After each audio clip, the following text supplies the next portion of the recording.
All right, what's going on, everybody? Welcome back to another episode of Speak Up Sal. We're on 17. Oh, Lola, no, not right. Yeah, we're on like 17, I think. It's been like almost 3 weeks. It's good to be back. It's very nice to be back. Just want to, thank you all for waiting patiently. I'm sorry I fell a little bit behind, but I got a real excuse this time. Baby girl is here, and this is the first time since she's been here that I've got to be alone in this apartment. So I was like, all right, podcast time. It's happening. So I am a dad. Baby Sophia is born, was born. She's here now, obviously. August 31st, 8:51 p.m. It was a beautiful, incredible experience. I'm so happy that all is well and she is healthy. Lola is going to be bothering me this entire episode. I already know.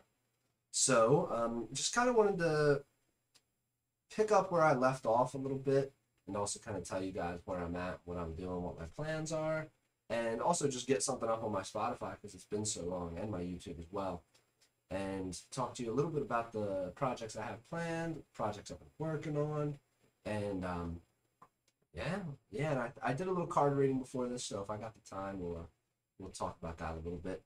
Chris got me this book, Ultimate Guide to Tarot. Very big fan. Love the book, and it's also big text, so I can read it. Because if you have the original Rider's Tarot deck, there's this like tiny little pamphlet. I'll show you guys how it goes. But I don't want to get too much into the birth story or anything, because I would like to do an episode of that with Saria, and maybe even start our own podcast together, just for parenting things. That would be one of the projects I've been talking about, or I will be talking about. Excuse me. And yeah, but it was beautiful. It was wild, an incredible experience, and a natural birth. And man, Saria is tougher than I will ever be, but I handled it pretty well. This everybody at the birth center said I did a good job for a husband, for the father. Usually they don't usually they don't do too much of anything. But I spent like 6 hours standing in the corner of a shower, all cold, giving her counter pressure on her hips, and it was wonderful. It was worth every minute. And it was only like an 8 hour process, and I was up for like 48 hours because I'll get into that another time with her. But yeah, it was beautiful. Baby girl's doing well. She's sleeping through the night for the most part, and things are really good at home. Things are great. Adjusting to the dad life has been really nice, and things with Saria have been good, and things with work are kind of coming together, and yeah, life's in place. Life is moving. Things are moving. Wheels are turning. Um, hmm. What did I want to talk about? What else? So my plans, right? I've tentatively, dare I say tentatively, every time I talk about my plans for a podcast episode, they fall apart. Still wanting to do a couple more bartending episodes. I just applied for a bartending job myself as a part-time gig, uh, just a couple blocks away, so I can walk there from my home. Just to make a little extra money, kind of keep those wheels turning, progress moving towards the future and all that. I would like to do a couple more of those, a few more beer reviews, because I just absolutely love those episodes. That's still to this day the most fun I've had doing an episode. So thank you, Dakota and James, for making that possible. Let's get you back on the pod for this. Uh, yeah, so I applied for this part-time job. I'm still working out the details, trying to get my hours, and trying to get my training set up. The hiring manager's out of town, so just being patient with it. And I think patience is a beautiful thing that I've come to learn is so so important in this process of becoming a father, right? And a husband too. So patience is definitely the topic I want to do an episode on next. Kind of get into that. I'll dedicate an episode to it. But yeah, patience is a virtue. Patience will help you kind of handle all the things that are thrown at you in life, and having trust in the process of what you're doing now is going to get you where you want to be is super important for your mental well-being, your kids' mental well-being if you have them, and your significant others. Just being confident, being calm, and being patient is really kind of the path that I'm trying to stay along throughout this journey. I'm very happy with how things are going with this podcast, but all these other projects, with Chris and stuff that I've been working on, are like falling into place. I'm just patiently waiting for it all to pay off and for it all to come together as a whole. So yeah, things are good. Things are good. Um, in terms of work and my projects, I'm trying to find like 2 to 3 days a week where I can set aside a couple hours for this a day, and obviously having a baby is a big adjustment, so I'm getting there. You know, this was kind of on the whim, no preparation whatsoever. Just wanted to get a podcast done, and I've got a couple new pieces of equipment that I'm trying out. So I got a standing microphone arm. I got two of those. Chris got this same mic. This is usually the one he uses when we do episodes together. Oh, hello. And I wanted to try it myself today, just to kind of see what it was like and get a little familiar with this microphone specifically and the audio levels I need. So hopefully this is hopefully this comes out good and sounds all right. And I'm gonna try and actually lay off the AI audio enhancer. The project I worked on recently for Chris is Medicine Wheel. Some of the videos where I used the AI actually kind of made it sound more choppy and a little more robot-like. So I'm trying to figure out whether it's like worth it to keep doing that or just trust that this mic is going to be good. Oh my goodness, you are something else. I am doing something. You left me alone for an hour before I'd started doing this. You didn't want anything to do with me. Now my attention's somewhere else. What? You're more difficult than our baby. You know that, Lola? All right. Yeah. So the first episode back, I'm having a guest, an unwanted guest. Get out of here. Okay. All right. So yeah. So that's my like the technical things I'm running through right now. You know, like is it worth it to buy another mic or buy another camera? You know, just trying to figure out and feel what like the perfect setup is for me. And I know it's not temporary because I know it's not permanent. It is temporary because we're not going to be in this apartment forever. So, you know, for now, I'm super happy with all the setup and stuff I have. But again, still continuing to learn like what's better and where to go next. Just kind of diving into the unknown, figuring it out, just doing it. You know, so yeah. What else is new other than baby? I started teaching pickleball at my job, which is pretty cool. That's been fun. Um, Still working on my projects pretty consistently with Chris. And, I've had like two new opportunities come up in terms of like my graphic design and recording projects that I won't touch on just yet until I know they're like finalized and everything. So yeah, I'm looking forward to that. You know, it's been nice making some extra money doing things I love like tennis and this, and now bartending. So, well, not now. In the possible near future, I might start bartending here in the next week or two, which would be cool. I think that would kind of tie together what I like to do in my personal life with this podcast. You know, beer's good. I like beer, and I like talking about it. And the culture of, you know, being in a bar and like enjoying these drinks and having that shared interest is a really cool thing. So, yeah, I would still like to do an episode with my friend that's a brewer at Victory because that's obviously one of my favorites. I definitely have a couple friends that are bartending like even today that I would like to introduce, and more episodes with Dakota and James. I was supposed to do an episode with Aiden on the shoes. That shoes episode is still in the works. It's gonna happen eventually here because Aiden's super cool. That'd be a really fun episode. And yeah, things are moving forward. You know, things are looking good, doing well. And I just had to get on this mic and say something. I don't care if it's a 10-minute episode.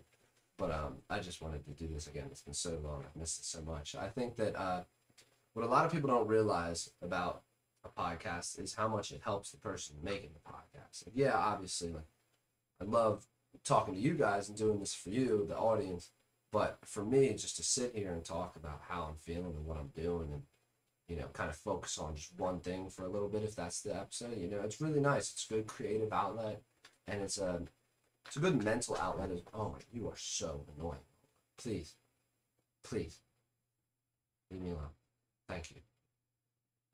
Okay. All right.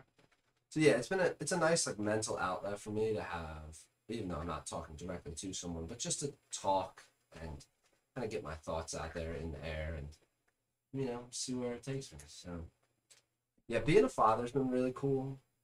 I know I was just talking about that a little bit. It's been an awesome experience, and like changes your life on a dime. I just remember like the actual minute she was born, just like uncontrollably emotional and like just immediately changed. Everything in life is different now. So yeah, that's where like the emotional change that I'll eventually start to talk about more. I'm still processing it. It was all pretty it's all still pretty fresh. She'll be 3 weeks old this Thursday, and yeah, it's all been really, really good. No complaints. It's could be a lot tougher than it is. So just staying positive, staying happy, keeping my patience high, and getting ready to go to work here in a couple hours. And yeah, that's where I'm at. I knew if I prepared too much, I would be worried about doing this, and glad I didn't prepare. I got a lot to talk about. I got a lot of things going on, so just gonna let it flow today. Going with the flow today.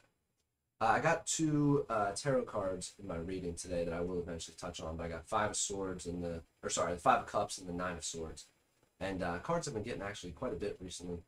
I left the Light Seers tarot deck I left that at work last night, so I used the Rider's tarot deck. I have the box right here. If anybody even dives into tarot a little bit, you're probably familiar with this. This is one of the older original tarot decks. 78 cards, just like most of them. And yeah. So I guess I could get into those readings now, but I feel like there's more I wanted to say.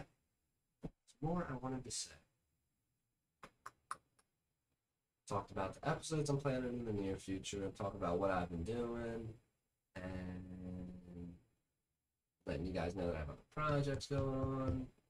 Yeah, I'm definitely also trying to find like another like online type of business, something that I can do to kind of advance my finances further, and prepare to like get a house, start investing in rental properties, find a place to live.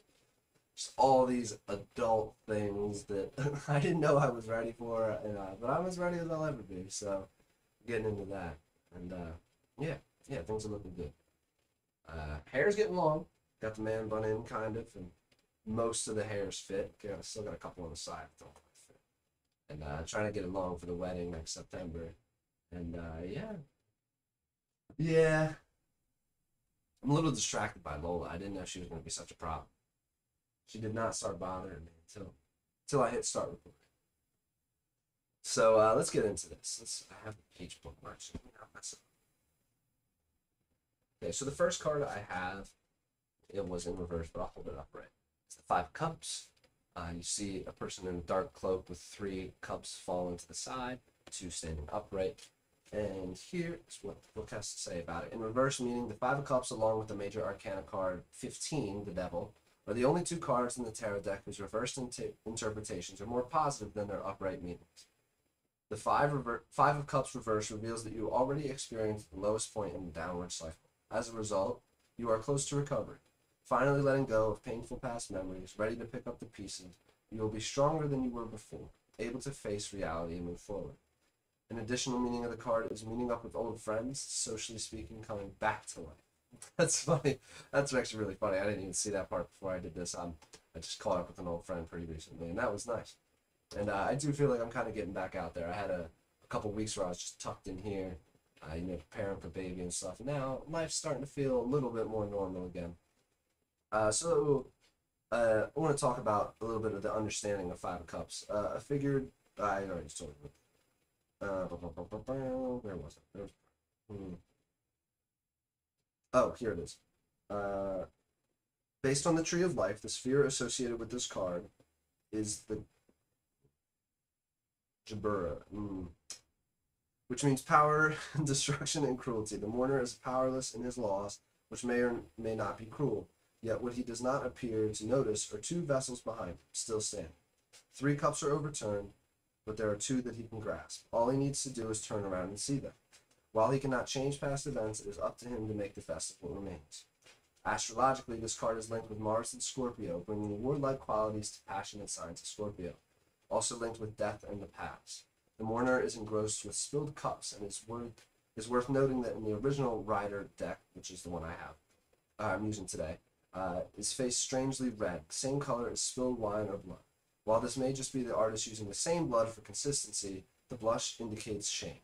Shame and embarrassment about past actions or humiliation caused by a person or situation. So a big theme in all the readings I've been getting these past couple of weeks is like letting go of the past and that kind of came into sight for me when I saw my daughter being born. It's like, wow, nothing before matters. Now it's just all forward. It's all future. And so, like, if I were this person in the cloak, I feel like this is a time for me to turn around and look at the two standing cups as opposed to focusing on three fallen cups, which would be my past memories and regrets, all these things. So that's kind of where I'm at, right? With that. And now the other one, it's gonna take me a second to find it in this other book, but is the Nine of Swords. The person sitting here in the bed with nine swords floating above them. This says,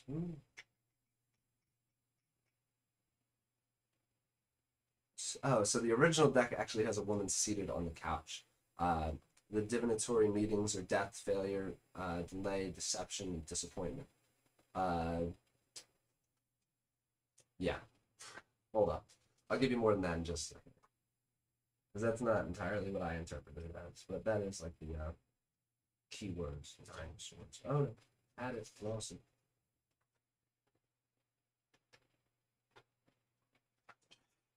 Lola, get a grip. Okay.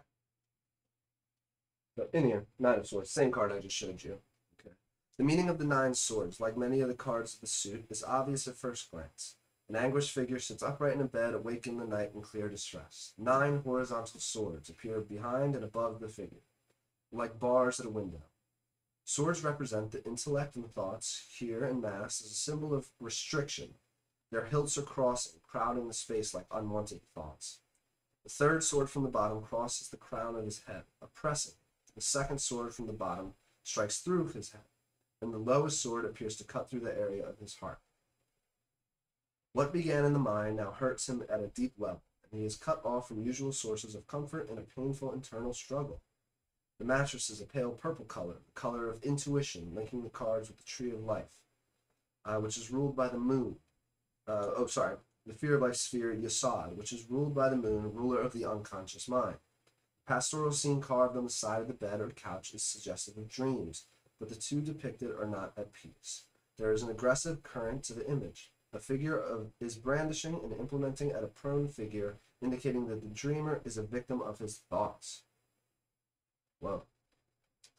In contrast to the dark feel of the card, the quilt is bright and beautiful, showing the 12 glyphs of the zodiac signs with alternating patches of red roses. The glyph represents multitude. Rather than having any individual significance, they tell us that the person's worry may encompass a lot of their life's aspects. Oh, hey. Why didn't you just do that to begin with? You could have just cuddled with me to begin with. That's so rude. Alright, the card's number is 9, or 3 sets of 3. There is a dynamic number, and when multiplied by itself, symbolizes intense productivity. However, in the suit of swords, the mind is overproductive, awash with worries and negative thoughts. The astrological association Mars and Gemini is a forceful combination. Free-spirited, Gemini is controlled by Mars, an unstoppable, aggressive force, bringing frustration and a sense of entrapment.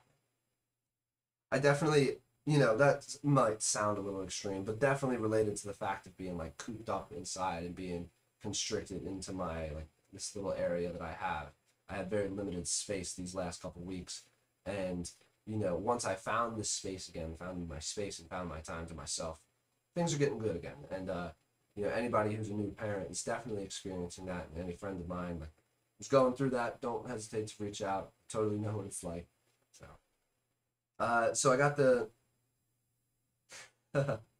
I got this card in upright. I call this 9 the 3 a.m. card because it describes the meaning so accurately. It's what you wake up worrying about in the small hours of the night. My fiance's water broke at 3 a.m. just fairly recently. Worrying about in the small hours of the night, showing you are dealing with high levels of anxiety. You may have suffered an illness or resulting low energy or a shock or a buildup of minor stresses, beginning to disrupt your sleep patterns and peace of mind.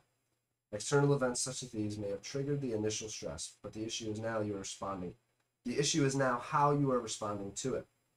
Look at the surrounding cards to see life area that this relates to. Although the anxiety in the 9 of Swords can reflect unhappiness in key areas, from work to relationships, coloring your usually positive attitude, this card also indicates the habit of worry. So you may be worrying about inconsequential things that also don't warrant your attention. Thankfully, as this is a minor card, the pattern is temporary. In work, the Nine of Swords can show feeling overwhelmed. You simply have too much to do, particularly if this card appears with the Ten of Wands, known as the burden card. The Nine of Swords occasionally comes up in a reading to show mental health issues associated with anxiety, such as panic disorder or anxiety and depression. Insomnia and nightmares are additional interpretations. I have not been sleeping at all. I'm just kidding. But yeah, it's a good reminder to hear to know that that is temporary, right? So just know whatever fears you may have, whatever anxieties you may have, this too shall pass, if you will. So I woke up today. I had a little business meeting with someone who's looking to hire me in the future if I so desire. I was super nervous about it. I like shut down this morning. I could barely talk. I was just so overwhelmed. I went there and it was totally fine. And I've had a great evening since. And I just got to remember my anxieties are temporary. And with that comes patience, right? I have to be patient. I have to be patient to let these anxieties pass. And it's about how I am reacting to them, right? Like if I let these anxieties get the best of me, they're going to keep doing it. Or if I be patient with it, talk about it, let it go, they will pass. So, yeah. Yeah. Let's do one. I got one more in me. These cards also don't tell you what it is. So so with the newer tarot decks, like Lightseer, it'll tell you like words for what the card is to you. Or not what it is to you, what the actual meaning is. For this, it just gives you a number and a symbol. And I have to assume that that's 7 of Swords, because there's 7 of the swords. Right? In reverse. So, let's see where we're at. I was already at Swords. I unfortunately closed that book. So, 7 of Swords. A man in the act of carrying away 5 swords rapidly. The 2 other of the card remain stuck in the ground. Camp close at hand. Design, attempt, wish, hope, confidence, a plan that may fail. Oh, jeez. Okay. Let's get a little more than that to it. 7 of Swords. 7 of Swords. Where are you at?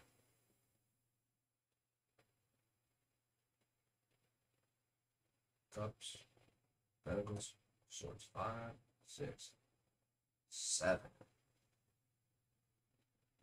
Moon, Aquarius, number 7. Okay. A smug thief makes off with 5 of 7 swords while an encampment is unguarded. The inhabitants are silhouettes, engrossed somewhere else while their weapons are stolen. This seems an easy take. The tent doors are open, and their bright colors make them attractive to the passerby. The thief knows he is safe with his hoard and gives a sarcastic smile as he looks back at the sight, knowing full well he will not be discovered. The card's bright yellow background symbolizes consciousness, so this thief does not operate in secret under cover of the night. He commits daylight robbery. His dress is ostentatious. His red fur-trimmed boots and matching hat give the impression of someone with a sense of entitlement to the best things life has to offer, except he is willing to possess them by illegal means. The red symbolizes energy, ego, and the material world. Red on his feet suggests that he will act in his ego to get what he wants. Note how his boots and hat don't fit with the rest of his outfit. Perhaps they are stolen too, as they make a sharp contrast with his everyday leggings and basic drawstring shirt, the clothes of the common man or common thief. One question remains, however: why does the thief leave 2 of the swords behind? The 2 remaining swords highlight one of the positive meanings of the card, and that the victims may still need to defend themselves, even when their opponent has the advantage. The thief takes with them just 5 swords. 5 in the minor arcana is also the number of upheaval. The 5 of swords conflict. The 5 of pentacles, money issues. The 5 of wands, challenges. The 5 of cups, loss. The card's tree of life sphere is the Netzach, which means endurance and instinct. These are qualities the potential victim will need to uncover the identity of the thief. They are also personality of the thief himself and the willingness to take risks. He is also able to wait patiently for the right moment to strike. Further qualities are revealed by the astrological association of 7 of Swords with the moon in Aquarius, which blends the moon's intuition with Aquarius idealisms and detachment. The number 7 is a mystical number. It was sacred to the god Apollo, founder of the famous Delphic oracle, and as the number of the days of the week, and the deadly sins, and the wonders of the world. See understanding on chariot, page 58. Let me check that out after this. Because this book has a lot more than just the cards themselves. I'll leave that. All right, upright meaning. The common name for the Seven of Swords is the thief. Traditionally, the message is to protect your belongings and property. In general, we can think of this as a potential transgression. Excuse me. You may encounter a challenge to your position, an individual invading your space, or in relationships, a selfish partner who takes too much emotionally, or at worst, defrauds you. As the suit of the swords relates to intellect, you'll need to use your instincts and your wits to discover the truth. You may need to be devious and play this person at his or her own game too, to find out what you need to know. Your opponent may be strong, but you still have valuable resources on your side. The card can also show legal problems and unfair, fraudulent business dealings. Okay. Alrighty. I don't know what that means, but alright.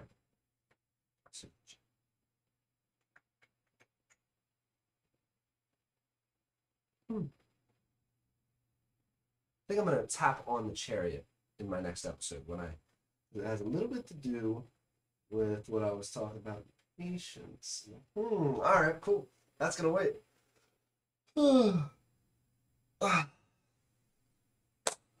What a wonderful Tuesday. I almost said Monday. Tuesday morning. Very glad I got to do this podcast, even though I was just talking in circles. I feel a lot better. I feel like I'm back on track with my project, doing something I love. So, thank you guys again for waiting patiently.